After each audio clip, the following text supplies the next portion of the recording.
Untuk visor motor abang ni tak guna ni tau. Abang ni lebih banyak guna benda ni untuk cermin kereta. Kalau dah banyak bawa kereta berminyak cermin tu, memang akan gunakan produk ni lah. Ni lebih sesuai untuk yang gelas. Kalau untuk visor motor ni sebab dia plastik kan. So abang dia akan gunakan ni, Mark Off. Brand Mark Off ni. Spray macam tu memang senang. Lepas tu lap je, tak payah susah-susah. Dia akan buang minyak, dia akan jadi macam satu clearkan dia punya cermin tu kan, dia punya visor tu. Lepas tu kalau kita bawa motor, terutamanya musim hujan, kalau kita bernapas kan, nanti akan jadi fog kan. Ada kabus, jadi abang dia akan gunakan ni lah. Spray je kat dalam cermin ni kan. Okay, lepas tu kita lap je. Bila kita dah lap tu, jadi kalau kita bernapas tu, dia tak akan jadi macam kabus lah. So pandangan kita tak akan terhalang lah, terutama kalau musim hujan.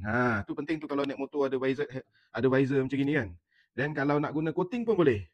Coating ni pun boleh. Tapi biasa coating ni abang dia akan gunakan untuk spray body motor lah. Jadi dia punya air hujan tu tak melekat, dia akan terus macam mengalir. Jadi tak adalah nanti watermark tu akan senang terjadi. Lepas tu yang bestnya, ni foam ni, jenis foam ni, kalau nak helmet wangi dan bersih, ni kita guna ni je, spray je dalam helmet kan. Lepas tu memang akan bau wangi lah. Dia akan jadi macam bentuk buih macam tu kan. Dia akan jadi bentuk buih macam tu. Lepas tu, sama ada kau nak guna tangan boleh, nak guna kain pun boleh, terpulang. Sapukan aja macam tu, dia akan jadi kering. Dia akan jadi kering, memang lepas tu memang wangi. Lepas tu nak wrap pun berkilat, bersih, gunakan Mark Off ni. Lepas tu sebelah dalam tu tak ada pula nanti akan ada berlaku kabus ke apa kan. Spray je kat dalam tu. Kalau dia punya body ni, body helmet ni kita nak nampak bersih, spray je dengan ni, water coating ni. Dia selain boleh membersihkan korang punya helmet, korang punya motor, kereta punya body apa semua kan.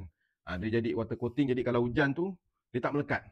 Nak spray kat depan ni pun boleh, tapi abang dia gunakan ikut kesesuaian lah. So kalau korang suka nak jaga korang punya kenderaan, korang punya helmet, korang punya motor, apa cermin pun boleh.